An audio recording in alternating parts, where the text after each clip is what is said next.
Dr. Samuel Hartwell arrived at the Chesapeake Medical College on a Tuesday morning in April 1847, expecting nothing more unusual than the spring fever cases that had been flooding the clinic.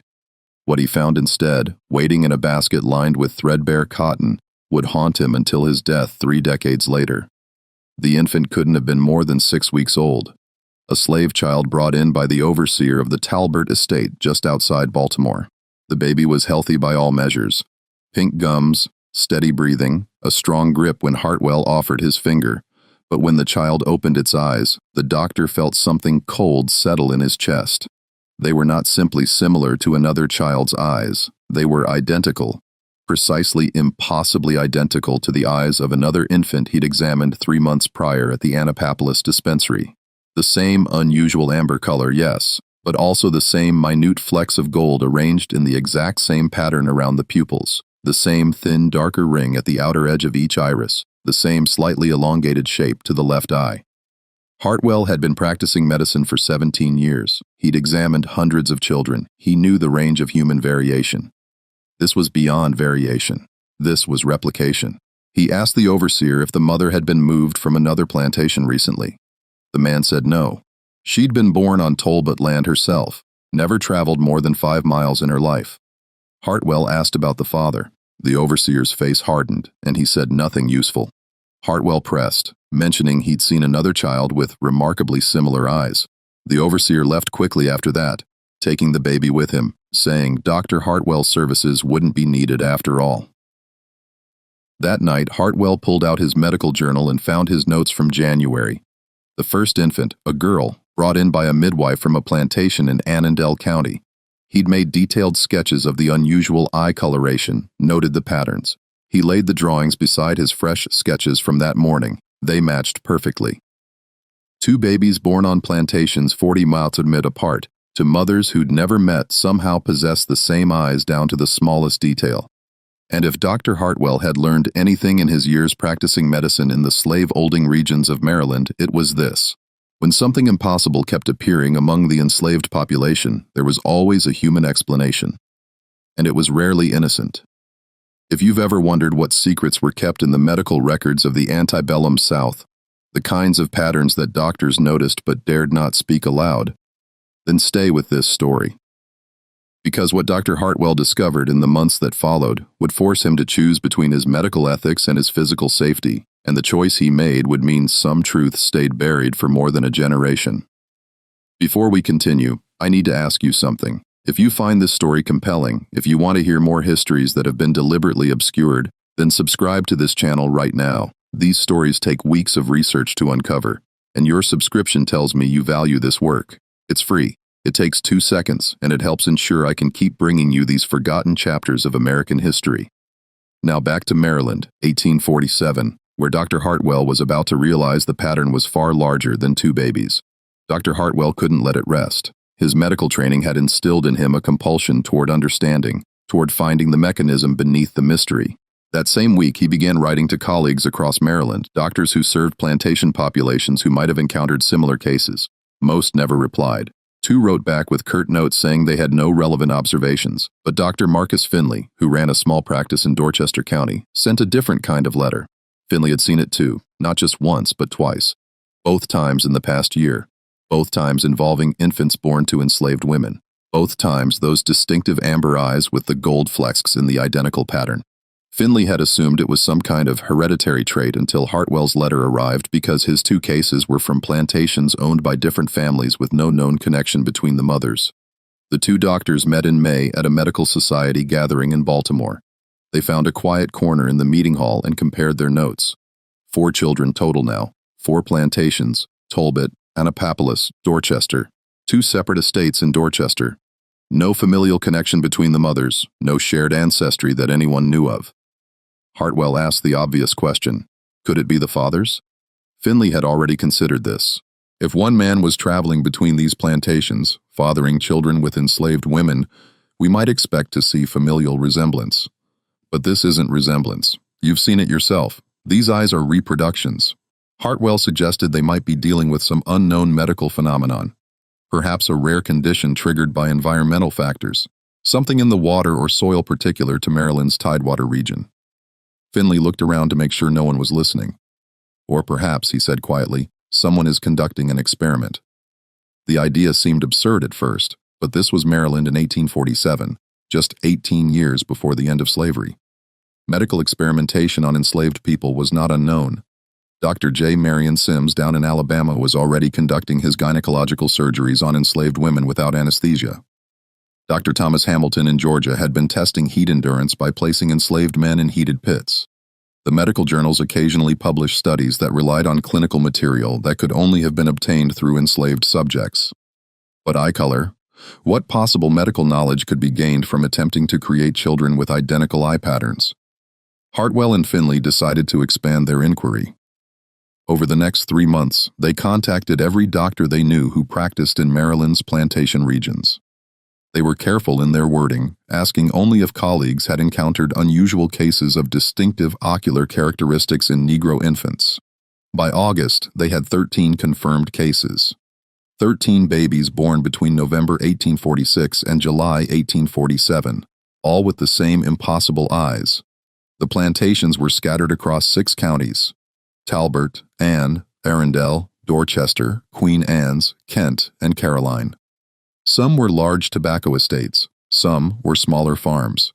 Some plantation owners were wealthy and politically connected, others were struggling to maintain profitability in Maryland's declining agricultural economy. The only pattern Hartwell and Finley could identify was this: all 13 plantations had purchased slaves within the previous 2 years. And all those purchases had been made through the same Baltimore auction house, Chandler and Sons, located on Pratt Street. Chandler and Sons had operated in Baltimore since 1819. It was one of the largest slave trading firms in Maryland, second only to the notorious Franklin and Armfield operation that shipped thousands of enslaved people to the Deep South. But unlike Franklin and Armfield, Chandler and Sons dealt primarily in local sales, supplying Maryland planters with field hands, house servants, and skilled laborers. The auction house occupied a 3-story brick building with holding cells in the basement and showrooms on the upper floors. Thomas Chandler, the founder, had died in 1842, leaving the business to his 2 sons, William and Robert. By all accounts, they ran a respectable operation, if such a word could apply to the business of selling human beings. Hartwell visited the auction house in late August, posing as a potential buyer interested in acquiring a house servant. He was shown to a waiting room decorated with mahogany furniture and oil paintings of Maryland landscapes, a deliberate attempt to give the place an air of Gentile commerce. A clerk eventually brought out a ledger and began describing available stock. Hartwell made some non-committal inquiries, then casually asked if the firm had any breeding women for sale. The clerk's demeanor shifted slightly. He said Chandler and Sons didn't specialize in that particular market but could make arrangements if the buyer was serious. Hartwell pressed further, mentioning he'd heard that some Maryland planters were quite successful with their breeding programs, producing healthy children with remarkable consistency. Had Chandler and Sons facilitated any such programs? The clerk closed the ledger. He said very politely that Chandler and Sons maintained strict confidentiality regarding their clients' intentions. He suggested that Dr. Hartwell visit another establishment if his interest ran in that direction. The conversation was over. Hartwell left empty-handed but more convinced than ever that Chandler and Sons was the connection point. That evening he met again with Dr. Finley. They reviewed what they knew: 13 infants with identical eyes, 13 plantations that had recently purchased slaves through Chandler and Sons. The purchases had occurred between 1845 and early 1847, roughly 9 to 11 months before the births of the distinctive-eyed children. They're not selling breeding women, Finley said. They're selling stud males, men selected or bred specifically to produce children with those eyes. But why? That was the question that neither doctor could answer. What possible advantage would there be in creating children with matching eye patterns? It wasn't a desirable trait that would make the children more valuable as laborers. It wasn't a beauty standard that would increase their worth as house servants. If anything, it was a liability, a distinctive mark that made the children easily identifiable, potentially easier to track if they escaped, unless that was the point. Hartwell felt sick as the realization formed. Identification, he said. They're marking them like branding cattle, but biological, permanent. Finley stared at him. Good God. But marking them as what? Property of Chandler and Sons or property of whoever commissioned this project? William, if someone wanted to track the offspring of certain enslaved men to maintain records of bloodlines for some purpose, this would be an effective method, far more subtle than physical brands. What purpose could possibly require that level of tracking? Hartwell had no answer, but he knew someone who might. Dr. Lawrence Keating, the chief medical officer at the Chesapeake Medical College. Keating had been practicing in Maryland for nearly 40 years. He'd trained some of the state's most prominent physicians. If anyone had heard rumors about unusual breeding programs or medical experiments involving enslaved populations, it would be Keating Doctor. Keating received Hartwell in his office on a September evening after the day's teaching was complete. The old professor listened carefully as Hartwell laid out the evidence, the 13 infants, the identical eyes, the connection to Chandler and Sons, the theory about biological marking. When Hartwell finished, Keating was quiet for a long time. Then he rose, went to his door, checked that the hallway was empty, and closed the door firmly. "You need to stop this investigation immediately," Keating said. Hartwell was stunned. "Sir, if there's a systematic program of experimentation occurring, of course there is," Keating interrupted. "Do you think you're the first to notice patterns among the enslaved population? Do you think other doctors haven't seen things that disturb them? The question is not whether such things occur. The question is whether you want to survive pointing them out." Keating returned to his desk and removed a file from a locked drawer. 3 years ago, a doctor in Virginia named Samuel Cartwright published a paper identifying what he called dratomania, a supposed mental illness that caused slaves to run away. He claimed it could be prevented through proper management and, if necessary, medical intervention. The paper was absurd, scientifically bankrupt, an insult to medicine, but it was published in a major journal, and Cartwright received appointments and honors for his work. "I don't understand what the point, Samuel, is that the medical establishment in the South is deeply invested in maintaining certain fictions about the enslaved population, and certain truths are not permitted to surface. Do you understand what I'm telling you?" Hartwell felt anger rising that we should ignore evidence of human experimentation because it's politically inconvenient. "I'm telling you that doctors who ask too many questions about what happens on plantations have a tendency to lose their practices, or worse." Keating opened the file. Dr. Edmund Foster in South Carolina published a paper in 1839 questioning the ethics of medical testing on enslaved subjects. His clinic was burned down 6 months later, never practiced again. Dr. Nathan Price in Georgia testified at a trial that injuries to an enslaved child were inconsistent with an accident implying abuse. He was found beaten half to death in an alley 2 weeks later, survived but left the state. Dr. James Whitfield, right here in Maryland, Dorchester County, started asking questions about mortality rates among enslaved children on certain estates. His medical license was revoked on trumped-up charges of incompetence, died in poverty. Keating closed the file. The institution of slavery is sustained by agreement, Samuel, spoken and unspoken. One of those agreements is that certain things are not examined too closely. Whatever is happening with these children, whoever is behind it has resources and connections. If you continue pursuing this, you will lose everything, and you won't save a single child. Hartwell wanted to argue, but he knew Keating was right. He was a single doctor with no political connections, no wealth, no protection. He was exactly the kind of person who could disappear into the category of unfortunate accidents. But the scientific part of his mind still needed to understand. "Can you at least tell me if you've heard anything? Rumors about what might be happening?" Keating sighed. "There are always rumors about breeding programs designed to produce stronger laborers, about medical studies tracking heredity and racial characteristics, about wealthy men funding research into human reproduction. Some plantation owners fancy themselves natural philosophers conducting experiments in selective breeding the way English lords breed hunting dogs. But it's all rumors, Samuel. Nothing that could be proven in court. Nothing that would matter, even if it could be. And the eyes. Have you heard anything specific about attempts to manipulate eye color?" Keating hesitated. "There's a doctor.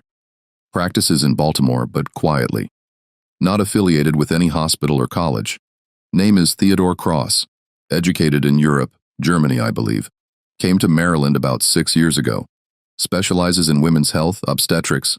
Very private practice, very wealthy clients. Word is he has particular theories about heredity and racial characteristics. You think he's involved? I think he's the kind of man who might have the knowledge and the lack of ethics necessary for such a project. And I think that's all you should know." Keating stood, signaling the conversation was over. "Go home, Samuel. Destroy your notes about this. Focus on your regular practice. Forget about the babies with identical eyes. That's my professional advice and my personal plea. Forget it before someone makes you forget everything permanently. But Dr. Hartwell couldn't forget. The scientific mystery had become something deeper, a moral imperative. These were children being marked like property, subjected to some unknown manipulation before they were even born, and everyone in power seemed willing to look away. He couldn't investigate Chandler and Sons further without drawing attention. He couldn't approach Dr. Theodore Cross without risking exposure. But there was one avenue that Keating hadn't mentioned, one network that existed parallel to the official structures of white Southern society, the enslaved people themselves. Hartwell had a patient named Grace, a free black woman who ran a boarding house on Lexington Street. Grace had been manumitted 15 years earlier by her former owner and had built a successful business serving Baltimore's free black community.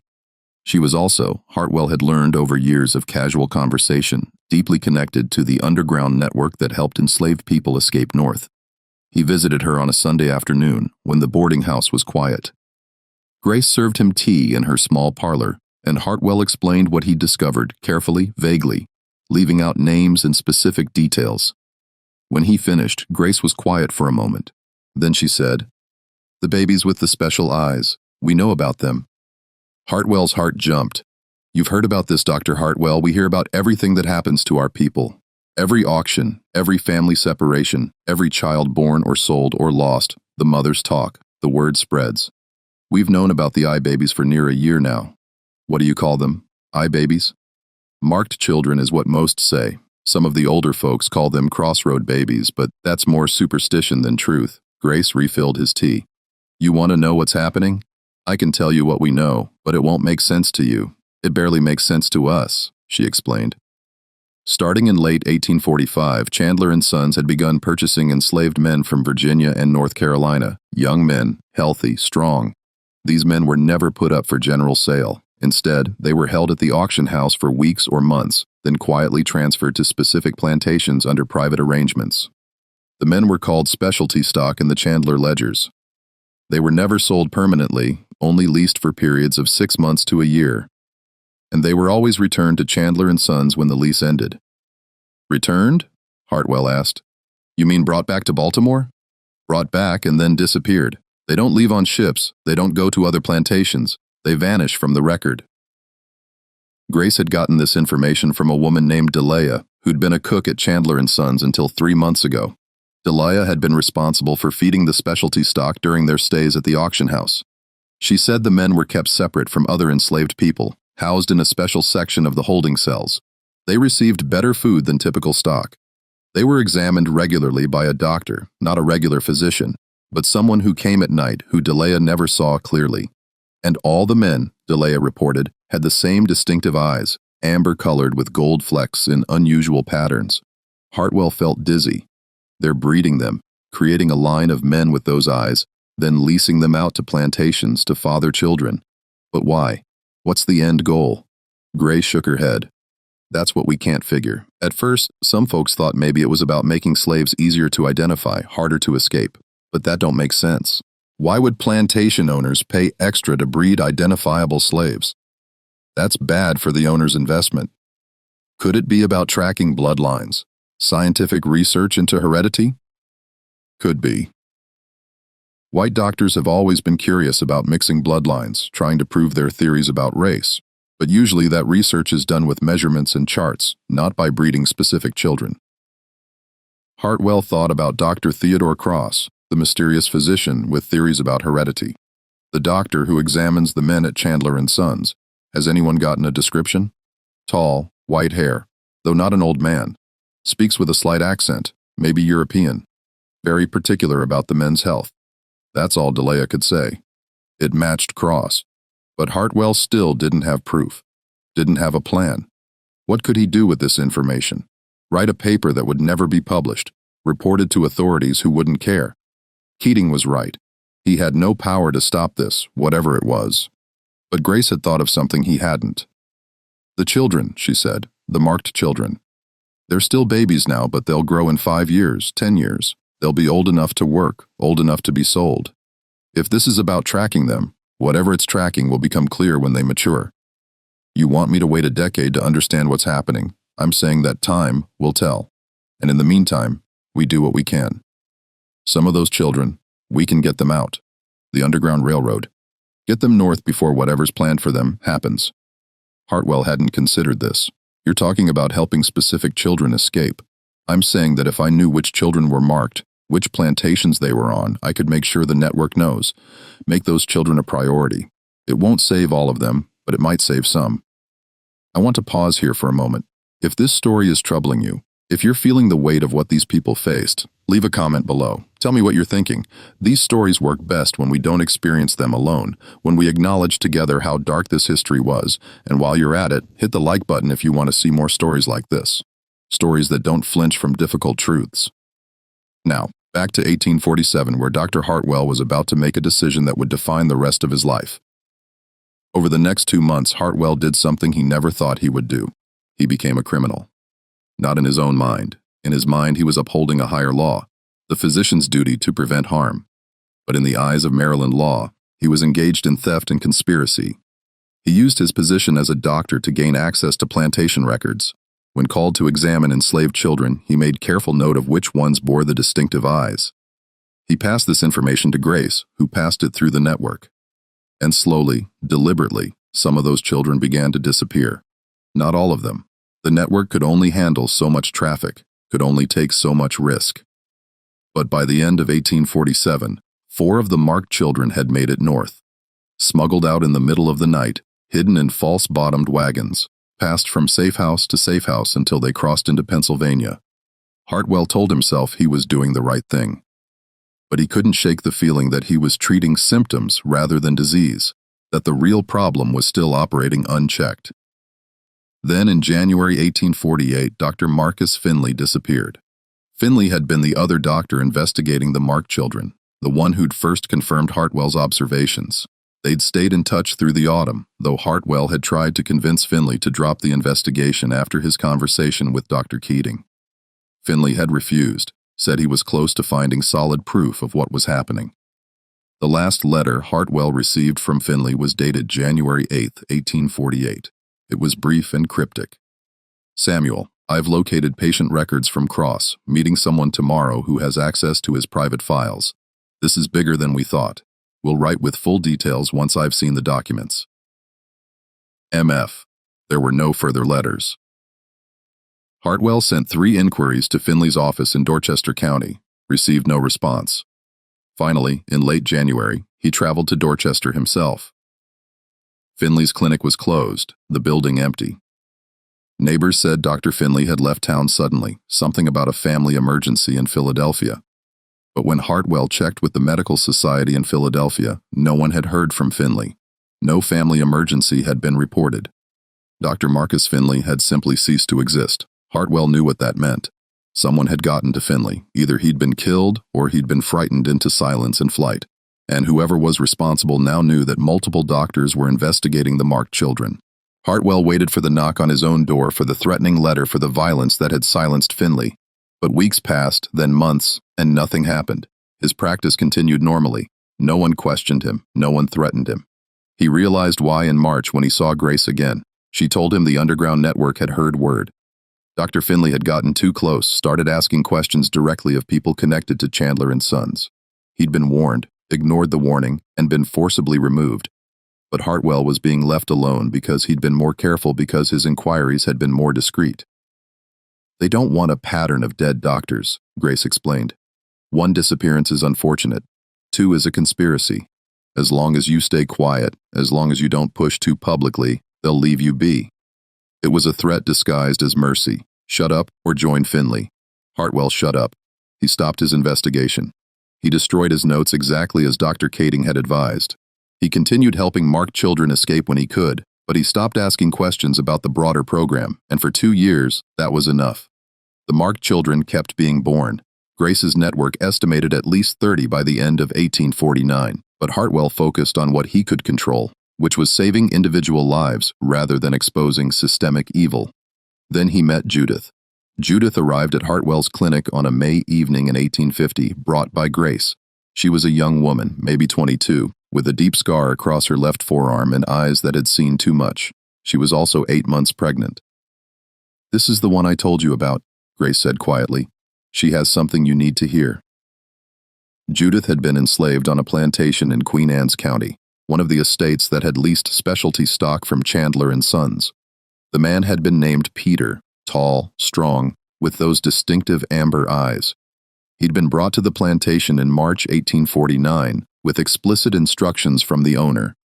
Peter was to be matched with Judith. "Matched?" Hartwell asked, though he knew what it meant. "Forced together," Judith said flatly. "Not asked, told." The master said Peter was valuable stock. Said I should be grateful to bear his child. Said the baby would be special. She'd gotten pregnant quickly. Peter had remained on the plantation for 3 months, then was taken back to Baltimore. Judith never saw him again, but she heard things from other enslaved people, from house servants who overheard conversations from the whisper network that carried information across counties. Peter, she learned, had fathered at least 6 other children on different plantations over the previous 2 years. All the mothers had been young, healthy, and light-skinned. All the children had been born with the same distinctive eyes. But there's more. Judith said the children don't stay with their mothers. Soon as they're weaned, they're taken. Sold, the masters say, but not at regular auctions. They go somewhere specific. Hartwell's blood went cold. Where? I don't know exactly, but I heard the overseer talking once. He was drunk, bragging to another white man about how much money he'd made from the special babies. Said there was a school, a place where they raised children for particular purposes. Said it was an experiment, something about proving theories about racial mixing and intelligence. A school, an experimental facility raising children bred for specific characteristics. The pieces were starting to form a terrible picture. Hartwell asked if Judith knew where this school was located. She didn't, but said the overseer had mentioned Western Maryland, somewhere in the mountains, isolated. "Why are you telling me this?" Hartwell asked. "Why? Trust me?" Judith met his eyes. "Because Grace says you're helping children escape, and I want my baby out before they come to take her. I can feel it's a girl and I won't let them have her for their experiments," Grace explained. Judith had been granted permission to visit Baltimore to see a midwife, a common practice for complicated pregnancies. But instead of returning to Queen Anne's County, Judith was going to be reported as having run away. The underground network would move her north, get her to Canada before the baby was born. "But I need you to know about the school," Judith said. "Need someone to know what's happening because there are children there already, maybe a dozen or more. Children who don't have mothers fighting for them, children who've been property since birth. Somebody needs to know they exist." Hartwell promised he would find a way to use the information.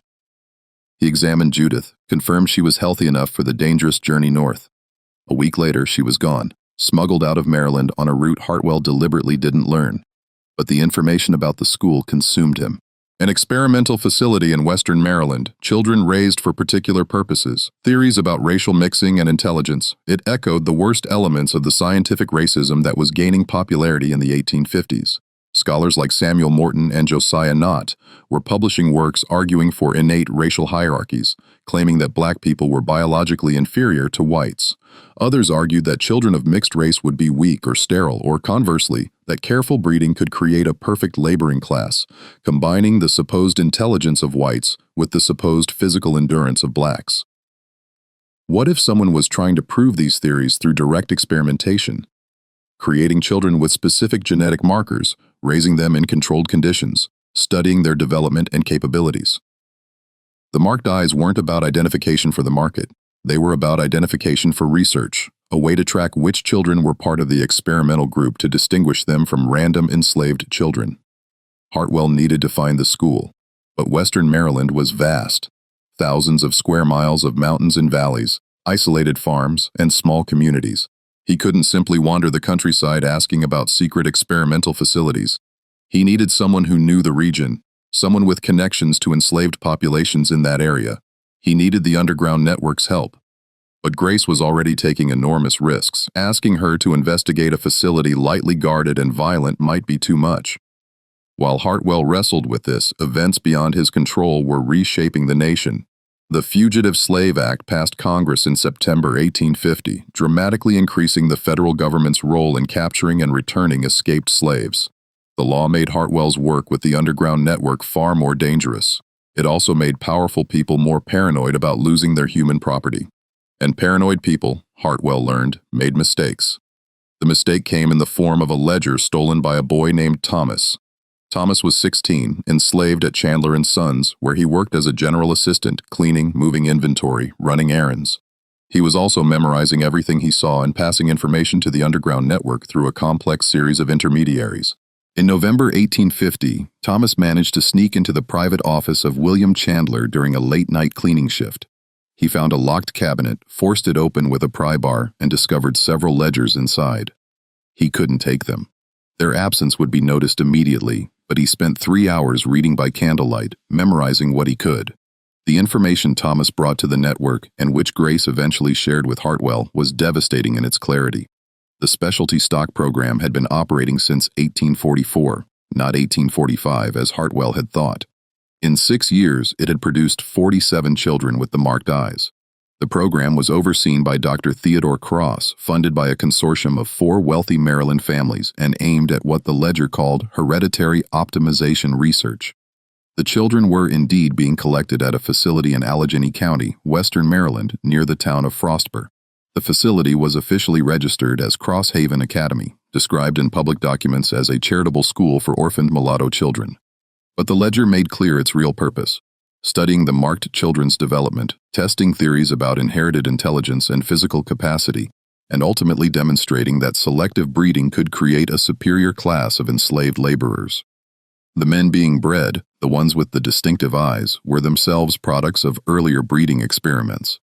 Dr. Cross had started the project in North Carolina in the late 1830s, deliberately creating children with unusual eye characteristics by selectively pairing enslaved people over multiple generations. The goal had been to establish a visible marker that bred true, that would reliably appear in offspring. Once he'd succeeded, Cross had moved to Maryland to expand the program. Most chilling. The ledger described what would happen to the marked children once they reached adolescence. They would be evaluated for characteristics deemed valuable: intelligence, strength, obedience, temperament. Those who scored highly would be bred again, continuing the line. Those who didn't would be sold south, removed from the program. It was industrial breeding applied to human beings, and it had been operating for over a decade without any public scrutiny. I need to interrupt for just a moment. If you know someone who should hear this story, someone who thinks they understand American history but might not know how deep this goes, share this video with them. Use the share button below. Send it directly. Post it where it needs to be seen. This is the kind of history that changes how we understand the present. Now, back to Maryland, 1850, where Dr. Hartwell finally had evidence and no safe way to use it. Hartwell now had information that could expose the entire operation. He had testimony from Judith about the school. He had the ledger details from Thomas. He could theoretically write an expose, send it to newspapers, force a public reckoning. But he knew exactly what would happen if he did. The story would be dismissed as abolitionist propaganda. The families funding the research were wealthy and connected. They would deny everything, claim the accusations were lies meant to undermine the Southern way of life. Chandler & Sons would close briefly, then reopen under a new name. Dr. Cross would relocate, continue his research elsewhere, and Hartwell would be destroyed. His medical license revoked, his reputation ruined, possibly his life ended. The fate that befell Dr. Finley would become his own. But there was another option, one that Grace proposed. Destroy the research directly. Not exposure, she explained. Elimination. We get those children out of Cross Haven. We burn the records. We make it so the program can't continue. It would require coordination across the entire Maryland network. Scouts would need to infiltrate Cross Haven, map the facility, identify where children were housed, and where records were kept. A large-scale escape would need to be planned, getting nearly 50 children out of western Maryland and to freedom. And the facility itself would need to be damaged badly enough that Cross couldn't simply rebuild. It was dangerous, borderline impossible. But it was also the only plan that might actually save the children. Hartwell agreed to help in the only way he could, providing medical support for the operation. He would travel to western Maryland, ostensibly as a doctor, offering services to the rural population, but actually scouting Cross Haven and preparing to treat injured escapees if the operation went badly. In January 1851, Hartwell closed his Baltimore practice temporarily, citing a need for rest and travel. He journeyed west into the Allegheny Mountains to Frostburg, a small coal mining town near the Pennsylvania border. Crosshaven Academy sat 3 miles outside town at the end of a long dirt road. It was a large stone building, 2 stories, surrounded by a fence. From a distance, it looked like any boarding school. Windows with curtains, a bell tower, a yard where children played during supervised hours. Hartwell posed as a traveling physician and made inquiries in Frostburg. The townspeople knew about Crosshaven, spoke of it as a charitable endeavor, a place where orphaned colored children received education and vocational training. Dr. Cross, they said, was a generous man, a visionary who believed in the uplift of the colored race through proper guidance. No one seemed to know or admit that the children were all experiments bred for research purposes marked with identical eyes. Hartwell managed to visit Crosshaven once, claiming he wanted to offer his medical services to the school. He was received politely by an administrator named Mrs. Fletcher, who gave him a carefully controlled tour. He saw children in classrooms learning basic literacy and arithmetic.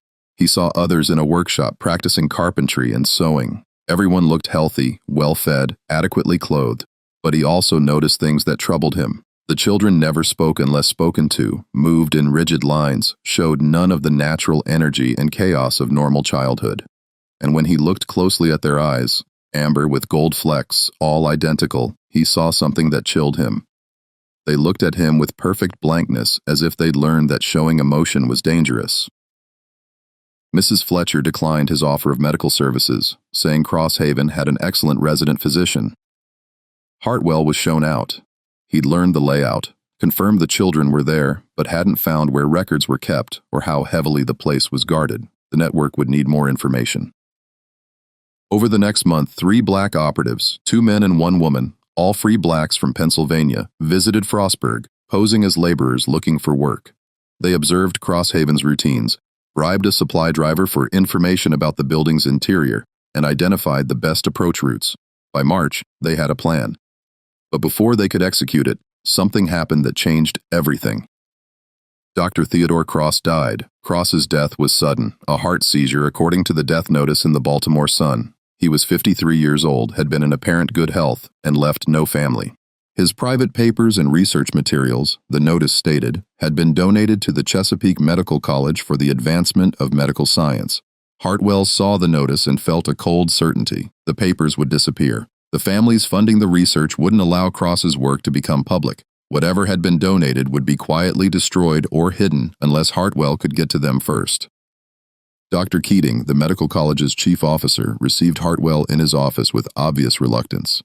Yes, Cross's papers had arrived. 3 large crates. No, they hadn't been catalogued yet. No, Hartwell could not examine them. They were the property of the college, and besides, they'd been designated for restricted access. Restricted by whom? Hartwell demanded.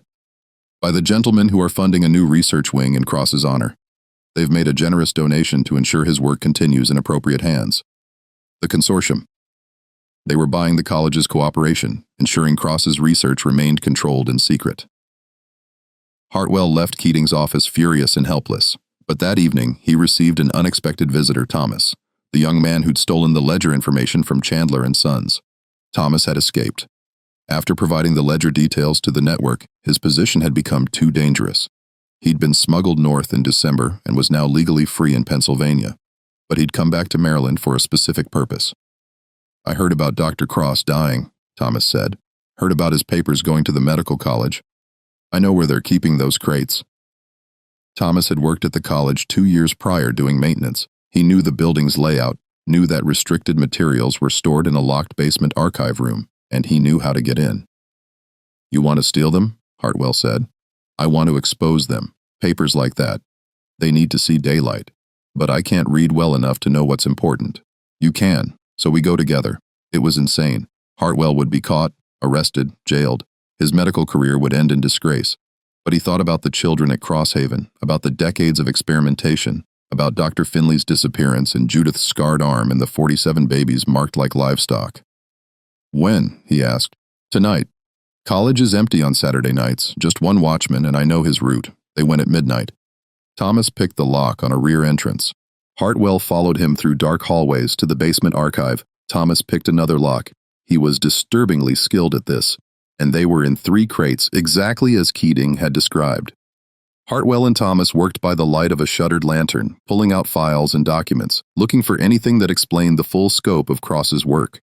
Most of it was scientific: breeding charts, heredity tables, measurements, and observations about the marked children's development. But deeper in the second crate, Hartwell found something else: correspondence. Letters between Cross and the four families funding his research. Letters discussing the program's goals, its challenges, its successes. And in those letters, the truth emerged with horrible clarity. The marked children weren't being bred to become superior slaves. They were being bred to become proof that such breeding was possible. Living evidence that could be used to justify the expansion of slavery. The families funding Cross weren't plantation owners. They were investors and politicians, men with stakes in slavery's continuation as an institution. And they understood that by the 1850s, slavery was under moral and economic pressure. Abolitionism was growing. Some southern states were considering gradual emancipation. The system needed new justification. Cross's research was meant to provide that justification. If he could demonstrate that selective breeding improved enslaved populations, made them healthier and more capable, it would support arguments that slavery was actually beneficial, a form of managed improvement that elevated black people beyond what they could achieve in freedom. The marked children were meant to be exhibited, studied, used as propaganda. One letter dated 1849 was particularly explicit. It came from a Maryland state legislator named Howard Prescott and outlined a plan to present Cross's research to the state assembly, arguing for legislation that would encourage scientific improvement of the colored population through regulated breeding programs. Prescott believed this could become a model for other slave states, a way to frame slavery as progressive rather than barbaric. The program had never been about the individual children. They were meant to be tools in a political argument, living props in a defense of human bondage. Hartwell felt sick. He gathered as many of the most damaging letters as he could carry, stuffed them in a leather satchel. Thomas took photographs and breeding charts, anything that documented the scale of the operation. They were nearly finished when they heard footsteps above, the night watchman off his usual route. Thomas motioned for silence. They shuttered the lantern and waited in darkness. The footsteps came closer, reached the top of the basement stairs, paused. Hartwell's heart hammered. Then the footsteps retreated, moved away down the hall. After 10 minutes of frozen silence, Thomas whispered that they should leave immediately. They got out the same way they'd entered, disappeared into Baltimore's night streets with their stolen evidence. By morning, Hartwell was back in his rented room, reading through the documents more carefully, trying to decide what to do with them. The letters alone could cause a scandal. Published in the right newspapers sent to abolitionist organizations in the North, they might spark outrage sufficient to shut down Crosshaven and discredit the families involved. But they might also galvanize pro-slavery forces, make Cross's research a rallying point rather than an embarrassment. Hartwell realized he needed advice, needed someone with political connections and moral courage. He needed to contact the abolitionist movement directly. Through Grace's network, he arranged to meet with William Watkins, a prominent black abolitionist in Baltimore. Watkins examined the documents and immediately understood their significance. "This is what we've been saying all along." Watkins said that slavery corrupts absolutely, that it turns human beings into experimental subjects, children into property, science into propaganda. These letters prove it. Can you use them? Publish them. I can get them to Frederick Douglass. He'll know what to do. But Samuel, you understand what will happen to you if your involvement becomes known. I understand. Watkins studied him. Why are you doing this? You're a white man, a doctor, respected. You could walk away. Protect yourself. Why risk everything? Hartwell thought about the babies he'd examined, about their identical eyes staring up at him with infant innocence, unaware they'd been marked for experimentation before birth. Because someone has to, he said, and I was in a position to know. The documents reached Frederick Douglass in April 1851. Douglass was by that time one of America's most famous abolitionists, a formerly enslaved man whose writings and speeches had made him a national figure. He understood immediately how to deploy the stolen evidence. Rather than publish the documents directly, which would allow Cross's defenders to claim forgery or distortion, Douglass used them to guide a deeper investigation. He contacted allies in Maryland's small abolitionist community, hired investigators to verify the claims, and built an irrefutable case. In June 1851, the Baltimore American published a series of articles exposing Crosshaven Academy as an experimental breeding facility. The articles included testimony from escaped slaves, documentation of the specialty stock program at Chandler and Sons, and carefully selected excerpts from Cross's correspondence. The story spread to other newspapers, both Northern and Southern. The reaction was explosive. Northern abolitionists cited it as proof of slavery's moral bankruptcy. Southern defenders initially tried to dismiss the story as abolitionist lies, but too many details checked out. Too many sources confirmed the basic facts. The families funding Cross's research scrambled to distance themselves, claimed they'd been deceived about the program's nature, destroyed whatever records they could reach. Maryland's state legislature, embarrassed by the scandal, ordered an investigation. In August, officials raided Crosshaven. They found 41 children still resident, all with the marked eyes. The children were legally confiscated as evidence then, in a rare act of mercy influenced by abolitionist pressure, manumitted and placed with free black families willing to take them. Chandler and Sons closed permanently. William and Robert Chandler were charged with fraud and illegal trafficking, though the charges were eventually dropped on technicalities. They left Maryland and disappeared from public record. The specialty stockmen, the ones bred with marked eyes, were never found. Grace's network believed they'd been quietly sold south and scattered across deep South plantations, where their unusual appearance would matter less than their labor value. As for Dr. Hartwell, his involvement remained secret. Only a handful of people knew he'd stolen the documents that made the exposure possible. He returned to his medical practice, continued working quietly with the underground network, and lived another 32 years. In his private journal, discovered after his death in 1883, Hartwell wrote about the marked children often. He estimated that roughly 1/3 of them, maybe 15 or 16, had escaped to freedom through the Underground Railroad before the exposure. The 41 liberated from Crosshaven were given new names, new lives, and most survived into adulthood. But he never learned what happened to the rest. The ones sold south, whose distinctive eyes would have followed them through whatever lives they led under bondage. He wrote, "I have been haunted my entire life by those identical eyes, not because they were unusual in themselves, but because of what they represented, the reduction of human beings to experimental subjects, the treatment of children as data points in a scientific argument. I exposed one program saved some children, but I know there were others, other doctors, other experiments, other atrocities we never uncovered. The marked children were only one visible example of an invisible system, and that more than anything is what I cannot forget." The Crosshaven scandal faded from public memory within a decade. By the time of the Civil War, it was a footnote in the broader history of slavery's horrors. No comprehensive records were kept of the marked children's fates. No formal accounting was ever made of how many were born, where they ended up, whether the eye trait persisted in their descendants. Some historians have suggested the entire story might be exaggerated or apocryphal, that Crosshaven existed, but wasn't quite as sinister as abolitionist newspapers claimed, that the breeding program was smaller and less systematic than documented, but the documents are real. Frederick Douglass's papers include the original letters stolen from the Chesapeake Medical College. The Baltimore American's archives preserve the exposure articles. Maryland legislative records show the investigation and Crosshaven's closure. The babies with identical eyes were real. The program that created them was real. And the fact that we almost lost the entire story to deliberate obscurement is perhaps the most troubling part of all. If Dr. Samuel Hartwell hadn't been the rare physician who valued truth over safety, if Grace's underground network hadn't preserved information that the official record tried to erase, if Thomas hadn't risked his freedom to steal documents, this chapter of history would have remained completely hidden. How many other chapters stayed hidden because no one was positioned to reveal them? How many other experiments, other programs, other systemic abuses disappeared without witnesses willing to speak? That's the question the marked children leave us with. Not just what happened to them specifically, but what we'll never know about. The patterns no one documented, the crimes no one exposed, the victims whose stories died with them.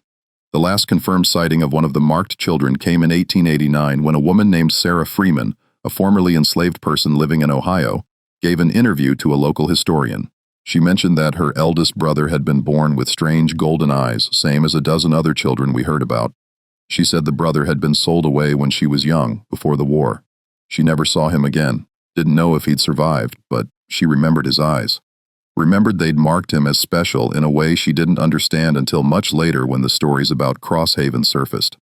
I think about him sometimes, Sarah said in that interview. Wonder if he knew what was done to him before he was born. Wonder if those eyes were a curse or just a mark of someone else's sin. But mostly, I hope he got free somehow. Hope he lived long enough to look in a mirror and see himself as a person, not as somebody's experiment. We don't know if he did. We don't know what became of most of the marked children, but we know they existed. We know they were born into a system that treated them as property and data. We know some were saved, many weren't, and all carried a visible reminder of the cruelty humans are capable of when they stop seeing each other as human. That's the truth Marilyn tried to bury.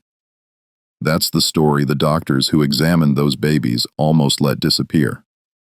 And that's why we tell it now, not because it's comfortable, but because forgetting is worse. Thank you for staying with this story all the way through. I know it was heavy. I know it raised questions that don't have easy answers, but that's why this channel exists, to recover the histories that were deliberately obscured, to make sure these voices aren't lost.